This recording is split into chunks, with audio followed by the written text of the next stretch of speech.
Ah, Tokyo Revengers, le manga qui explose littéralement les records de vente, notamment depuis le début de l'anime. Mais connaissez-vous la véritable histoire derrière Tokyo Revengers? Oui, je sais, vous avez tous et toutes vu la miniature et vous vous demandez sûrement qu'est-ce que c'est. Eh bien, pour commencer, installez-vous bien confortablement. Ensuite, likez cette vidéo, première fois que je demande des likes. Et avant de vous la raconter, voici un bref résumé de Tokyo Revengers. Ce message est enregistré un peu à l'arrache, je vous l'accorde, avec un micro pas très bon, mais j'aimerais profiter de cette vidéo pour faire la pub d'une chaîne récemment créée par deux amis, exclusive pour Tokyo Revengers. Donc pour ceux qui sont à fond sur l'anime ou le manga, surtout le manga, parce qu'ils font surtout des reviews sur les scans, je vous invite à cliquer sur le lien en description pour vous abonner à leur chaîne. Sur ce, bonne vidéo. Takemichi a 26 ans et enchaîne les petits CDD de pauvres qui ne lui permettent même pas de se payer une femme de ménage, ni même un aspirateur, ni même une poubelle d'ailleurs. Il apprend un soir à la télé l'accident provoquant le décès de Hinata Tachibana, la seule petite amie qu'il n'ait jamais eue. Elle et son frère n'ont été que victimes collatérales d'une bonne grosse baston entre les membres du fameux gang de Tokyo Manjikai, abrégé en Toman. Je sais plus si c'était le soir même ou le lendemain, mais lorsque Takemichi se rend à la gare pour soit travailler, soit rentrer de son taf, il se fait pousser par une main mystérieuse au moment même où Trinkun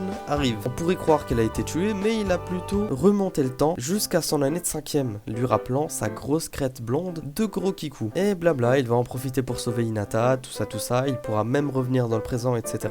Wakuiken n'a pas forcément eu besoin d'inventer son histoire de A à Z. Il a pu en effet s'inspirer de son propre passé dans les années 2000, d'où d'ailleurs le concept du bond dans le temps. Wakuiken était lui aussi membre d'un gang. C'est pas juste un écrivain qui s'est renseigné pour nous pondre un exposé. Il a voulu dépeindre à travers son œuvre ce qu'étaient les gangs à son époque, celle de son adolescence, lorsqu'il était lui aussi une grosse caïra. Il s'était carrément fait renvoyer de son lycée un mois après la rentrée pour cause de mauvais comportements. C'est alors qu'il se mit à travailler dans un bar sur Tokyo. Pour en revenir à son gang, il était membre des Black Emperor, que je vais très gentiment éviter de prononcer en anglais. C'était dans les années 2000 et ce qu'il a voulu mettre en avant dans son œuvre, c'est tout ce qui touche aux relations amicales et aux principes à l'honneur. Draken et Mikey en sont d'ailleurs les portraits parfaits. Tu les regardes, tu te dis, eux c'est des bons. Par contre, faut pas trop les énerver. Bien que l'auteur se reconnaît beaucoup plus en Takemichi. Il regrette ce que sont devenus les gangs d'aujourd'hui, beaucoup trop basés sur les intérêts économiques selon lui. À son époque, les dramas entre gangs restaient entre gangs et le respect des citoyens random était très important. Absolument aucune victime collatérale n'était tolérée. Et le parallèle entre la timeline de 2017 et celle de 2005 est plutôt marrant. Dans le sens où, dans le présent, Takemichi ne peut pas croire une seule seconde que Mikey soit à la mort de Hinata. Et c'est sûr qu'en se basant sur ce qu'il connaît de Mikey en 2005, c'est impensable qu'une telle chose ait pu être commise. Quand on a eu le drama de la copine de je sais plus qui s'était fait tabasser par un membre de Moebius, je crois, je suis pas sûr de mémoire, les parents de la victime s'en étaient pris à Mikey et Draken qui étaient juste venus voir comment elle allait. Injuste, me direz-vous. Et bien c'est exactement ce qu'a pensé Mikey, qui voulut répandre de la manière la plus violente possible, avant que la maturité de Draken lui est obligée à s'excuser, proposant au chef du Toman de régler ce conflit entre gangs. Kisaki est la définition même de ce que sont devenus les gangs aujourd'hui, toujours selon Wakuiken, parce que j'en ai pas fait l'expérience, perso. Il planifie tout, manipule tout, et ça de 2005 à 2017, comme on a pu le voir dans les épisodes récents. Mais dans tout ça, le plus intéressant est bien entendu ce que vous avez vu dans la miniature, ou le titre, je sais plus. Le Toman a réellement existé sous le nom des Empereurs Noirs, et les Black Empereurs, t'as capté. Même tenue noire, même logo qui j'espère ne sera pas censuré par YouTube parce que moi les strikes j'en ai marre, car c'est très loin de tout ce que l'on connaît de cette seconde guerre mondiale que je me suis tapé en cours d'histoire pendant 3 années. Genre la seconde guerre mondiale je l'ai eu au brevet, je l'ai eu au bac, enfin du moins j'aurais dû l'avoir au bac s'il y avait eu un bac. Bref, c'est le symbole de la paix au Japon. Je crois même que ça appartient à une certaine religion, je crois le shintoïsme, mais je suis pas sûr donc je vais rien confirmer. Mais bon, ça n'empêche pas que les Empereurs Noirs étaient l'un des gangs les plus grands et les plus respectés du Japon. Il y a un film d'ailleurs sur ce gang de bikers que je n'ai pas regardé et dont je ne vais montrer aucune image parce que vous savez pourquoi. Mais dans le synopsis, on peut voir que ça parle du relationnel avec les parents d'un certain biker après s'être fait arrêter ou je sais plus trop quoi. Et on y vient au plus gros problème de Tokyo Revengers,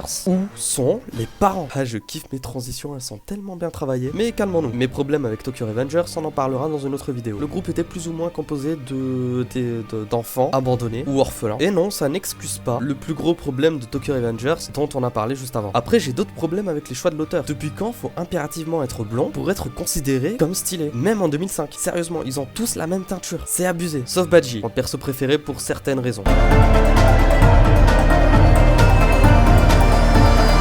Fallait qu'il meure, forcément. Après, il y avait aussi Hinata, mais avec ses cheveux roses, c'est pas mieux. Et me dites pas qu'ils sont châtain rouge, je sais pas quoi, allez vous faire coiffer sérieusement, parce que moi je les vois roses. Commencez pas à me parler de lumière non plus, je vous vois, je vous anticipe. Et là, ça va me traiter de daltonien, mais si vous les voyez pas roses, c'est vous les daltoniens. Certes, ce rose-là est moins moche que celui-là, mais le rose reste le rose. Vous allez me dire que je force avec le rose, mais je vous répondrai que c'est le rose qui force avec moi. J'ai pas le choix. En plus, le rose, c'est moche, sérieux, qui aime cette couleur? Vrai débat par contre. Même en maternelle, les filles qui aiment ça, je les comprends pas. Obligé, c'est juste qu'elles suivent la trame de la société. Le rouge à la limite, mais pas le rose. Mais allez, j'arrête pour l'instant. Alors par contre, je viens de voir là le dernier épisode de Tokyo Revengers. À quel moment tu termines une saison comme ça? Faites pas gaffe au décor, c'est juste un truc comme ça mis à l'arrache. Et du coup, j'ai ma petite théorie sur... alors là, cette séquence de la vidéo n'est pas écrite du tout. Et je pense que ça se ressent. J'ai une théorie du coup sur actuellement ce qui se passe. Je pense que Naoto et Hinata sont morts. Ou alors Naoto, il est tout simplement pas devenu policier pour une raison quelconque. Ah oui, depuis avant, j'ai oublié de regarder la cam, je regarde mon retour. Ouais. Où j'en étais? Tiens, on va mettre ça en rouge. C'est du rose, c'est toujours pas du rouge, c'est du bleu, c'est du violet, c'est du vert, c'est du vert, c'est du jaune, vert, jaune, c'est encore du bleu. Ah, c'est du rouge.